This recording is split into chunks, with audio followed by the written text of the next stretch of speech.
Mind hakkas kõnetama teid kuulates selline uus mõiste, ma loodan, et ma saan selle sõna käibest kunagi protsendi endale, see võiks olla rõõmus lõimumine. See äge sõna, kas seda teha ka saab kuidagi?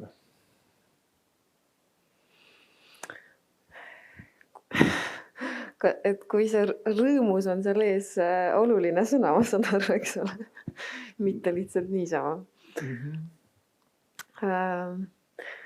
Rõõmus lõimumine. Ma arvan, et kui kõigepealt anda ruumi kõigele, mis ei ole väga rõõmus, siis saab rõõmsaks ka see minna. Ja? Ehk siis kõik see, millest mina rääkisin, et anda ruumi nendele raskustele, millega nii Ukraina lapsed kui Eesti lapsed ja tegelikult Natalja rääkis ka neid samu asju veel, võib-olla täpsustas juurde. Et alles siis on ju võimalik minna selle ressursi juurde, mis teeb selle kõik rõõmsaks. Et võib-olla minul tõstatub jälle vastu küsimus, et kas me oleme sellele kõigele andnud piisavalt võimalust esile tulla. Just, mulle see mõte meeldib, et kõigepealt peaks olema ruumi selle jaoks, et kõik saaks lauale tulla. Yeah. Me saame sellega ära tegeleda ja siis me saame rõõmud kuidagi esile tuua. Jah, mulle tundub see kuidagi loogiline, sest vastasel juhul see rõõmus lõimumine on nagu üsna peale surutud või kuidagi... Ei, peale suruda ei tahaks, võiks ikkagi rõõmus olla. Ja mitte ka nagu teises äärmuselt eufoorini, lihtsalt selline tore. See muidu tekib selline olukord, nagu siin oli küsimus, et topeltstandardid ja nii edasi, eks ole. Et kõigepealt võib-olla tuleks kõik asjad lauale panna. Okei. Natalja, mis sa arvad? Как ты думаешь об этом? Я думаю, что интеграция это всегда про две стороны. Integratsioon tähendab alati kahte poolt. Ja kui te tahate, et teie lapsed oleksid õnnelikud, siis olge ise õnnelikud. Vähemalt üks osanikest on valmis huviks ja kaasamiseks. Siis ta võikski sisse lülituda. Muidugi ta võib ennast mitte integreerida. Kas need klassid, kus ukrainlased ei integreeru nii kergesti, kas see näitab meile siis seda, et meie enda klassidest on see rõõm puuduv? Hea küsimus. Ma arvan, et see on stress ka Eesti lastele. Võib-olla nad ei ole enne meie tulekut ju näinud nii suurt hulka Ukraina lapsi. Et me ei kaota rõõmu uute neid on ikkagi ju vähem. Ukrainlasi on ju ikkagi vähem klassides. Kas sa tahad öelda, et seda rõõmu ei olnud seal siis ennegi? Ma ei julge seda öelda, ma kardan tõsta probleemi, mida me ei suuda lahendada. Võib-olla on julgem inimene kuskil, kes seda ütleb, aga kas see võib peegeldada meile endale hoopis midagi, mille me siin päeva esimese poole oleme rääkinud, et meil on puudus täiskasvanute küpsusest ja sellest, et meil endal oleks kõik paigas ja siis nii edasi. Ja siis tulevad alles lapsed. Meil on praegu kuidagi fookuses on lapsed ja siis me üritame kuidagi nende asju lahendada.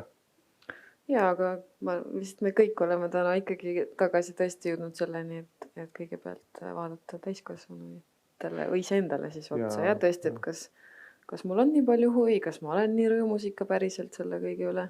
Ja selle rõõmuga minul tekib küll siin selline mõte, et ma võin ausalt jagada enda kogemust isegi, et kui kogu see olukord algas ja inimesed Ukrainast hakkasid siia jõudma, siis minult küsiti ikka väga mitmes kohas ja väga mitme rolli, ütleme siis läbi, et kui palju ma oleks valmis panustama ja mida tegema ja nii edasi. Ja ma ei tea, kas ma peaksin piinlikkust tundma või mitte, aga ma ei olnud üldse rõõmus. Ja ma ei olnud valmis väga paljusid asju tegema, aga just sellel põhjusel, et ma ei olnudki lihtsalt valmis. Ma olin oma tunnetega väga pahuksis ja pidin neile ruumi andma.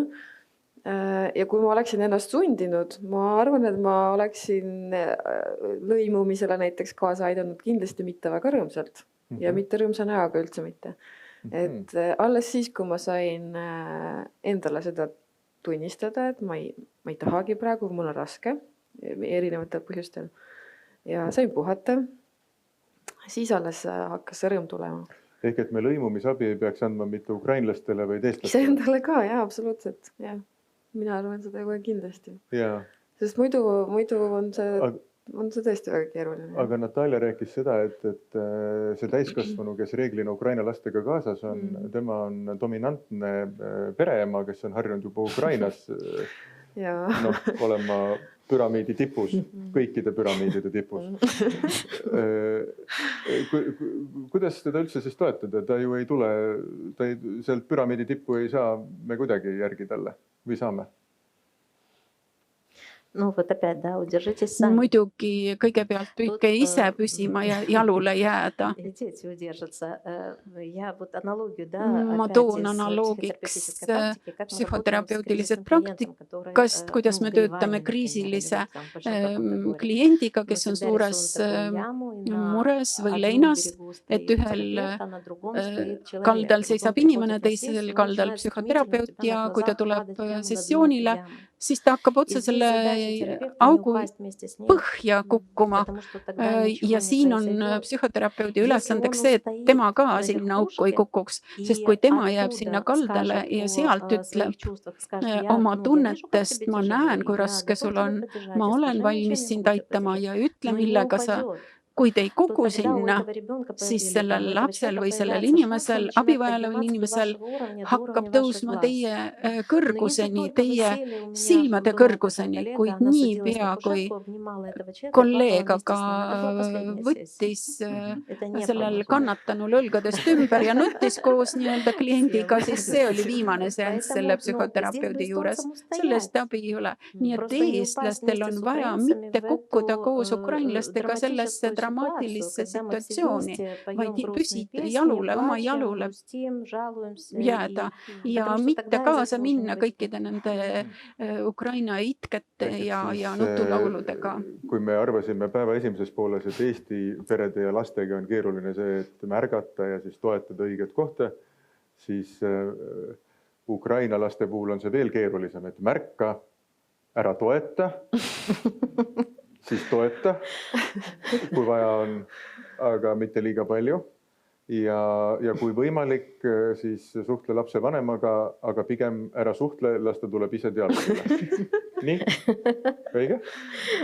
No peaaegu, aga võib-olla see sõna toeta, ma sealt võtaks ära selle, et vähe või palju. Toeta ikka, aga kuidas? Täpselt siit tuli nüüd see erisus välja, et kas sa nutad seal neid pisaraid koos või sa jääd uudishimulikuks, jääd ise rahulikuks, miks mitte ka rõõmsaks võib-olla. Isegi? Jah, isegi rõõmsaks. Kui enne oli. Ja aitadki tal oma sellest torust läbi tulla ja tõesti, nagu Natalja ütles, oma siis võib-olla sarnasele tasemele sinuga jõuda. See on võimalik. Natalja on seda näinud kindlasti, mina olen oma töös seda näinud ka ukrainlastega. Et see ongi võimalik? Jah, see on päriselt võimalik. Super. Super. Kas selles osas on saalis äkki ettepanekuid? Kas meil on veebis äkki tulnud küsimusi? Ei ole. Kas meil on saalis mõtteid ettepanekuid? Viljar läks ära vist.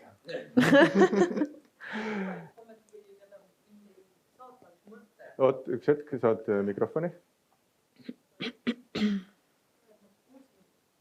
Ma ei pea, et mind ei saatma üks mõte, et kui me vaatame lapsi ja vaatame täiskasvanuid, siis lapse jaoks rõõmus olemine on normaalne seisund. On ju nii? Kui me võtame väikest last. Ta on elevil ja põnevil kõige osas, mis toimub. Tema jaoks on põhjus olla õnnetu. Kui tema muutub kurvaks, siis seal on põhjus. Hakkab nutma, see on põhjus. Ja kui me jõuame nüüd sellesse kohta, kus me oleme täiskasvanud või siis ka lapsepõlvest täiskasvanu ikka jõuame, siis meil justkui on vaja põhjust, et olla rõõmus. Normaalne seisund on õnnetu. Millele sa rõõmustad siin? Ehk et kuidas seda normaalsust tagasi tuua sellesse, et see rõõmus integratsioon mind väga jäigi saatma. Et taas tagasi kirjutada ennast sellesse kohta, et meil ei ole vaja põhjust olla õnnelik või rõõmsad, vaid see normaalsus on olla elevil ja rõõmus ja uudishimulik ja tunda huvi teineteise vastu. ja ma ei pea raupuma teise tunnetesse, vaid ma saan ikkagi rõõmus olla. Kuidagi see mõte kandis, mitte küsimust olnud. Aitäh.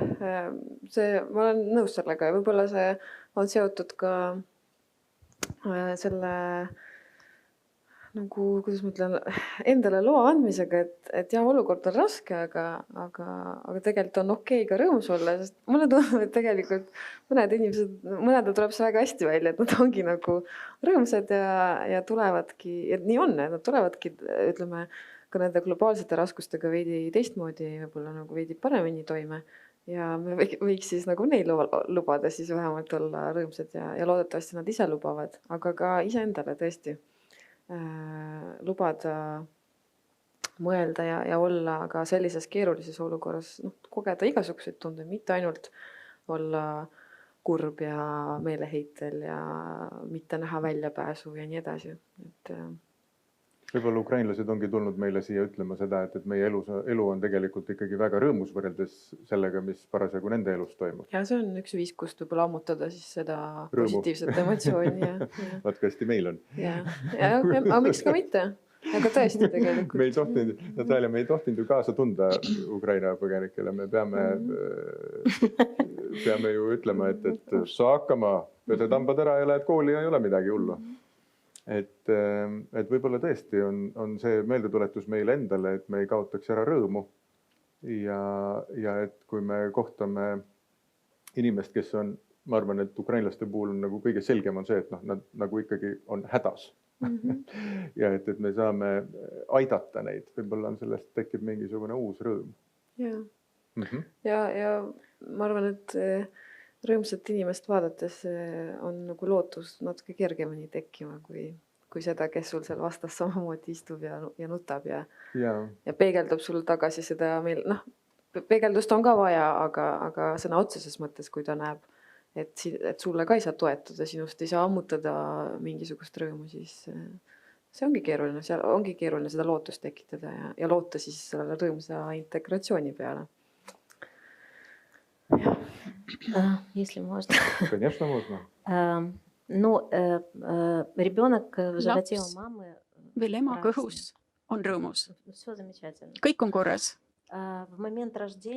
Sünnihetkel aga kaob see rõõm kuskile, sest ülistimulatsioon, valgus, külm, temperatuur, helid, et see on nagu kaotatud paradiis ja selleks, et rõõmu seisukorda tagasi tulla, on meil vaja läbi minna, läbi valu, läbi surma, integreerida seda ja vastu võtta kui elu osa ja vaid siis suudame me hindama kõike head, kuigi mitte sellist, nagu me seda lapsepõlves ette kujutasime. Paljud inimesed ütlevad, et me sündisime selleks, et me teeksime, et meile tuleksid ainult komplimendid. Ei, tulevad ka kahed ja aetakse kuskilt välja. Ja sa pead õppima sellega elama ja alles pärast seda, kui sa kõige selle vastu võtad, suudad sa tagasi pöörduda rõõmu seisundisse. Aga mis on meie probleem? Me ju puikleme vastu, me oleme ju aktiivses eituses, me oleme aktiivses mitteintegreerumises. Me ütleme, see on ebaõige, sõda, ebaõiglus, ma ei mõtle sellest ja ma lülitan kõik välja ennast igasugustest meediast ja nii edasi ja ei mõtle sellest. Ja siis ma pöördun tagasi rõõmu poole. Et ma ei räägi ju süü ja häbitundest ja minu arust, et just surmapalge ees muutume me rõõmsaks. Et see on natuke kurb võib-olla. Kas saalis on veel mõtteid tulnud juurde? Ei olegi. Selge siis. Me oleme teile väga tänulikud. Meil on teile, meie, kes me oleme ju metsaisad, meie ju tahame teid ikkagi liikuma ajada. Нет, теперь такого вопроса не будет. Женский, nüüd on võrdsus. Aitäh. Suur tänu. Väga äge.